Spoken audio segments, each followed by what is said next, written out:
Hello, everyone. Welcome to FC 101 again. We're doing a back-to-back video because we missed some Champions League fixtures that we intended to do today. Especially, so we're talking about City, yesterday's results with City and Dortmund, and also the big one, Real Madrid and Liverpool. We just also want to talk about the upcoming fixtures with Bayern playing today and Chelsea playing Porto. Bayern and PSG is going to be very interesting. And also obviously want to dive deep into it, but we want to first start on yesterday's results. Jack, how did you feel? I want to know from you. Waking up at 5 a.m. in the morning to get your team, to support your team, and I guess it was a bit surprising. I think Liverpool were marked down as favourites, weren't they, by the betting odds? And it was a bit surprising. Significantly underwhelming on the odds actually, which I was surprised by. I thought I agree. I thought that we were going to be favourites, but we weren't. So that was surprising. The bookies obviously knew something. So, but I was devastated with the performance. Not devastated in the fact that I don't think we can come back, but in the fact that I just thought we were dreadful. We didn't play like we played against Arsenal. But to be honest, I think it went against what me and you were very wrong in our predictions yesterday. Extremely wrong. I don't think either of us could have been as wrong as we wanted to be. A lot of what Asmi said came very true. Said. So the Modric and both games too, not just the one game, in both games. Modric and Kroos absolutely dominated that midfield and made everyone else look like they were old age pensioners rather than the other way around. So it was a dominant performance. They deserved the win. There's no denying that. I think. Where do you think it went wrong for Liverpool, though? I think in midfield it went wrong. Like Wijnaldum he just wasn't good enough. I don't think Keita was good enough either. I'm not too sure why we took Thiago out, because when he came in, it seemed like a much better structure in the team. I think Jota shouldn't have started. I think he should have come on. I think he's been a very good impact player. And Firmino kind of helped settle the team a little bit, I think, in that position. Mane's been so off form for quite a while now, so hopefully that picks up a little bit. But you know what? Vinicius was amazing. Vinicius Jr. was just brilliant. Like, he had a brilliant game. So did that whole midfield, all three of them. Casemiro, who I had that silly prediction of for getting sent off, he didn't put a foot wrong the whole game. 8 tackles, 8 perfect tackles too. So like I think we got outplayed, and I'm quite disappointed. Trent Alexander-Arnold had a absolutely terrible game. I don't think our centre backs did. I thought our centre backs were okay. I know Oscar totally disagrees with that, and we had a big argument on WhatsApp about it earlier, which is why I would like to have come on, but he's unavailable today. So I think Trent had a terrible game after his great game the other day, and this is the inconsistency thing which worries me a little bit, and it kind of makes me think we should start trying to make him into more of a midfielder than a defender. But that's all right. What did you think of it? This is my 2 cents on Trent, I guess. I know there's been heated debates of late, and even with the Neville Carragher Monday Night Football, they were having a heated debate on him leaving. But I can see where Neville's coming from, because Gareth Southgate does not play club style football. You need someone who can defend, and Trent's obviously not great at defending. I'm not saying he's a bad defender, but he's not great at defending because of his positional play more than anything. He has the attributes, he has the pace, he has even though he's skinny, he's quite strong. He's not someone who can bully off the ball very easily. Plus his control's good, and all of that. First, that's good. So everything you want in an attacking sense on a fullback, he's got, and he's got the defensive attributes. His positional play defensively lets him down a lot of the times, and so there's the susceptibility to mistakes, I guess, and that's what's happened with him. And I think, therefore, when Henderson plays, he is actually very good, because Henderson does that job of covering after him. That's why you need someone like that, and you need that kind of system where he'll thrive. But if you don't have that system, then it's only a matter of, is the attack worth the defense? So I agree with your point where you might almost want someone to cover that right side, and then maybe have him go forward as much as he wants. and do whatever he does best, which is put in an amazing, delicious cross. Mm. I thought there were individual errors. I didn't think I absolutely agree. I think the selection was a bit off with having Keita come on, which was weird to me as well. I thought there were individual errors. Obviously, you had the big Trent error. There was Yeah. obviously, I think, on the third goal as well, where 2-1 was a good result for that game. But like the third goal, the defender should have been right on the back of Vinicius. He got too much space to be able to cut in and just slot it in between his legs. So I felt like there were a few individual mistakes. Even the second goal, there was a goal that Liverpool would normally score. They conceded exactly the goal that they scored all of last season. Ball Yeah. from the back straight on top between, I like to think I got that part of the prediction right. I think Zidane would have come up with the plan to attack that side between Phillips and Trent, and that's where they got their joy from. 2 goals came from that side. So it was a very interesting match to watch. I sort of and Azmi got it spot on. They dominated the midfield, and I know Liverpool weren't bullying anyone off the ball like I thought they would be. So it was a good game. I do.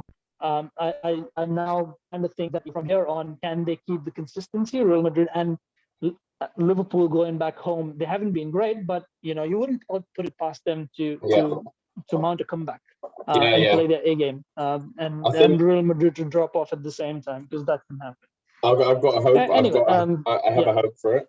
I like Lerick, you might want to check your connection. You're cutting out constantly, so I don't know if the video is cutting in and out, but hopefully that didn't come across too much on the recording, but we'll wait and see.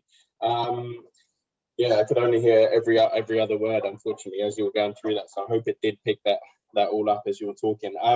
So yeah, I don't want to talk too long about the results actually, so we can cover the other games, because we've already been talking nearly 10 minutes. So I think it was a surprise result, but not a surprise result at the same time. I think we've got a chance in the second leg. Talking about the other game though, Dortmund against Man City, I think Dortmund were cheated out the result there. I think Kevin De Bruyne is absolutely amazing, and we always talk about that, but he is just phenomenal. The passes and the balls he was putting in throughout the game were just ridiculous. But Bellingham's goal should have stood. That's disgusting. VAR needs to do the right things for the right points in your game. That is where a video rep should interfere and say, hold on, that's a goal. There's no reason why that should not be a goal. Like, there's none at all. He did not hit the goalkeeper. Interestingly, I heard the commentary. I heard the commentary on that goal, and as soon as that happened, right, that incident happened, and the replay suggested it was a goal, the other commentator actually asked, this is how much no one knows, like, this is how much everyone's sort of in the dark about VAR and when it's applicable, and the constant changing of the rules. So as soon as that happened, one of the commentators asked the other one, do you think this should stand? Would it be reviewed? And the other commentator said, it's probably not a penalty incident, so it won't be reviewed. But then what about the clear and obvious error? Like, so now what, we've taken clear and obvious out of the picture? It's only clear and obvious if it's in the penalty box, apparently. But I think that's disgraceful, because apparently if it's a red card offence, it's anywhere on the field. So again, it's these interpretations and these different things, which I'm sure there's a lot more rules, and I'd love to get someone who actually knows a lot more about this, about VAR, maybe on to talk to us about it. And actually, who does though, right? Who is this person? I'm sure we can get a referee. The commentators don't know. The players come out and say they don't know. You've got referees who get told new rules, and they get added rules every time. You've got managers saying they don't know the rules. So the people playing the game don't know the rules. So who knows the rules? Like, just like it shouldn't be this in the Champions League and Premier League. I think it's a little bit confusing. I actually think the A-League's very simple with the way they've got it over here in Australia. It doesn't seem like there's many controversial decisions, which is nice. But that's, it is what it is. But anyway, I think that was a fantastic game. Like, it was actually a very good game to watch.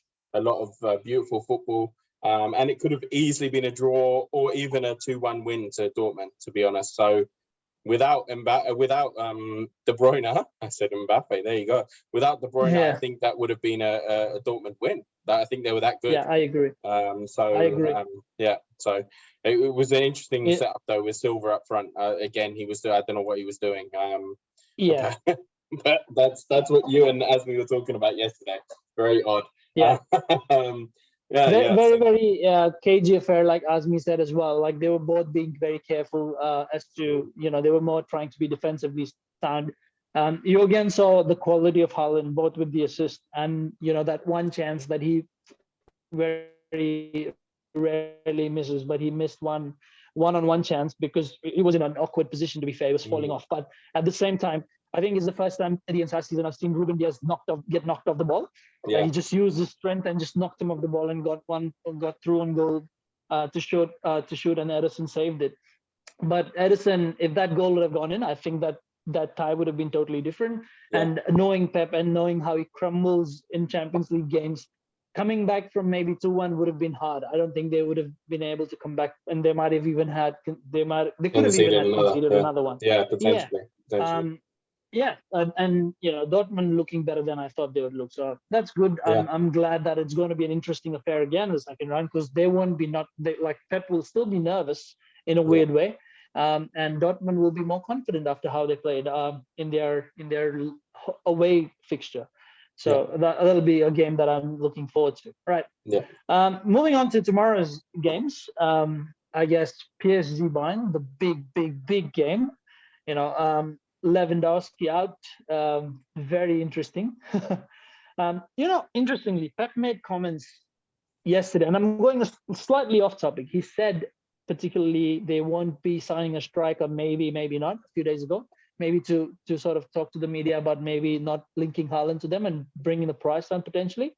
But he also then alluded to, maybe possible to have a 100 million plus signing. That tells me that, with Mino Raiola, no one really, like Man City, the way they are, they might not want Haaland.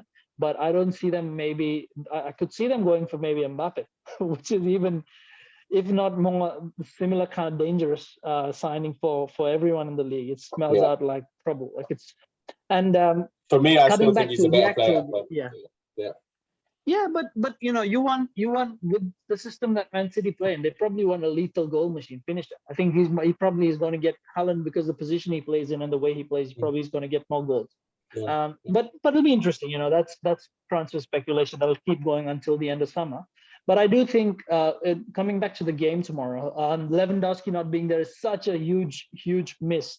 It'll be really good to see how Hansi Flick sort of maintains his team shape and still maintains that attacking threat. They've got waves of riches in attack, and even without Lewandowski, it's a good side to watch. But that finish that Lewandowski produced is going to be hard to match, especially when Mbappe is in such form. So it'll be a good watch. I'm hoping. Again, I think it'll be one of two ways. Again, it'll be an end-to-end game, or it could be a very cagey, tight game. It'll be very interesting to watch. My prediction for this game, to be honest, remind me again, is this away a fixture for Bayern, or is this home? It's Bayern's home match, so they're at home. Yeah. So I have a feeling Bayern's gonna. I have a feeling Bayern's gonna win this 2-1 because it's a home fixture. What about you? What do you think? Well, I like everyone was looking forward to Lewandowski versus Mbappe again. I just love those things. I mean, it's kind of childish to enjoy those kind of headlines, but I do. I think PSG's form at the moment is terrible. Away from the Champions League. I think they've in the last 6 games they've had 2 losses and 2 draws. I think it is, or 2 losses and 1 draw. They lost their last match to Lille and looked dreadful. I actually just watched the highlights while I was waiting for this to come on. They didn't look like they were doing very well at all.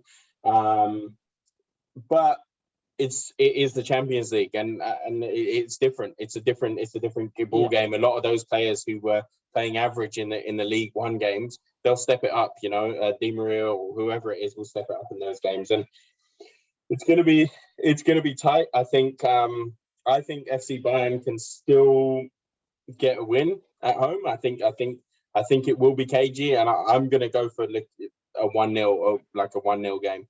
I'm not gonna go for anything. So 1-0 to Bayern? Yeah, I think so. Like I've been wrong with nearly everything I've predicted recently, so who knows? I mean it's going to be interesting. Obviously, they had there was the final last time between these two, right? And Coman scored the goal, so I think he'll want to get another goal to relive those memories. But we'll wait and see. I think it's going to be it's going to be an interesting match. It'll be an interesting matchup. The only thing I would say is I feel like Pochettino, and I know that they've had a few bad games, PSG, but I think that's they've had a few incidents as well over there that's sort of not helped them as much as it would, like the robberies happening in that game and all of that.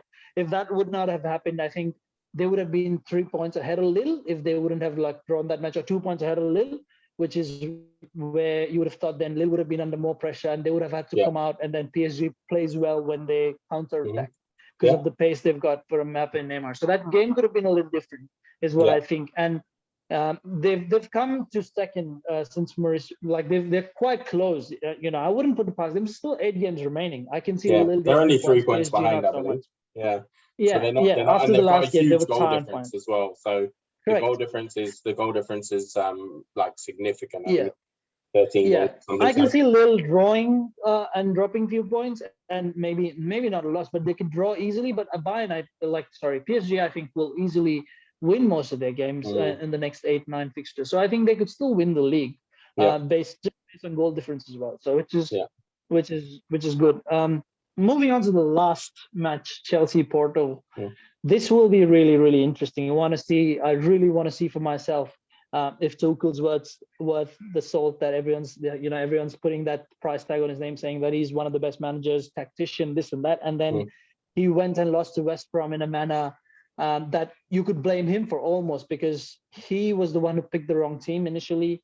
Everyone sort of agrees with that, and then the tactics weren't great after they dropped down to 10 men either. So I think he got it wrong multiple times in that particular game. So it'll be really interesting. I think he's going to go back to what he likes to do, and he'll still stick with the 3 centre backs. But it'll be interesting to see if he's got the right personnel in. And I wouldn't put it past Porto to test them based on what they saw with West Brom. Keep it tight and then try and push them in the 60, 70 minutes. Because who do you predict is going to start up front for them, Lerick? In that top spot. This is such a. I feel like he might drop Werner for this one, but I could be so wrong. I think he should put the man who always lives up to the big games. There's Giroud, whether you like him or not. I don't know if he's ever had a big match where he hasn't performed. He performs in the big games, the World Cup final. He literally every big game he's involved in, he will perform. Yes, he's had maybe 1 or 2 here when he was at Arsenal where it wasn't amazing, but when he's brought into those big games, he will perform. So I think he should start up front. Werner's been so off form, and it might give him a bit of a kick, which he needs, because I think he's better than he's showing. So that would be. You think it's a kick thing, or I think it's just that he's so short on confidence, man. I saw him play for Germany. Well, that's what I mean. He missed such a sitter, all the time. That was terrible. Not only for Chelsea. That sitter that he missed for Germany was horrible. So I feel like he's just not sharp enough to finish. I think he's got no confidence. No confidence at all, to be honest, at the moment. So I think if I'd be picking the team, obviously you got Abraham and all of those guys playing. But I think his midfield would be Jorginho, Kovacic, and I don't know why he wouldn't play Kante, but he should instead of Jorginho. If I was there, I would have done that. Me too. But I think he likes going with Jorginho because of the attacking sort of passing range he's got. But I would say Kovacic, Kante, and Mason Mount is who you want there. And then you want Ziyech again, a goal threat and an assist, playmaker. You got Pulisic, who should play.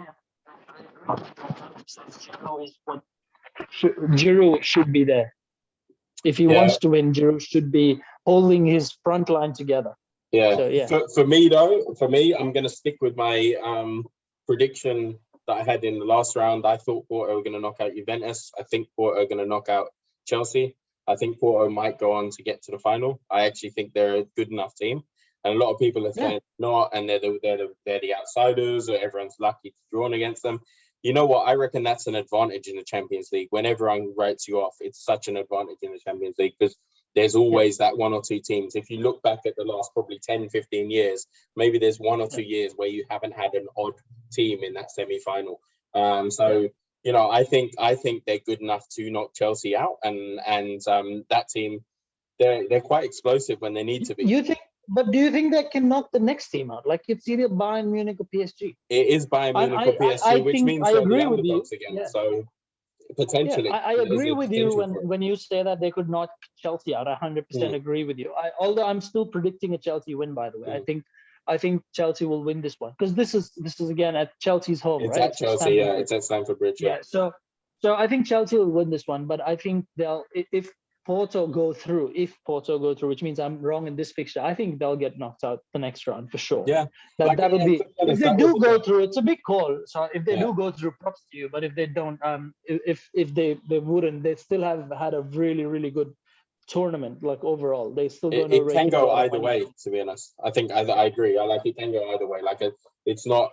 I wouldn't be surprised if I see them going through or Chelsea in this round. If they do beat PSG or Bayern, that's a big upset, and that's something I wouldn't expect. But I don't see that. I wouldn't put them in the it's an impossible category because it's never impossible. But it's never impossible. I think it's a good one. But I'm going to go with the Porto win. I think they'll probably. I actually think they'll win 2-0 at Stamford Bridge. Which is a huge call. 2-0. Wow. But if Giroud starts, I think it'll be 2-1. I still think Porto will win now. Okay, cool. I'm going to go with 1 goal to Chelsea because. Oh, sorry. I'm going to go with. I think he'll manage to tighten it again. So I'm going to go with a 2-0 to Chelsea instead. All right, fair enough. Let's touch briefly on Europa League if we can, mate. Very briefly because we've already gone over 20 minutes. So we've got a few good games: Arsenal, Slavia, Praha, then Granada against Man United. Ajax Roma, which I think is the tie of the round, and then Zagreb against Villarreal, which doesn't interest me too much.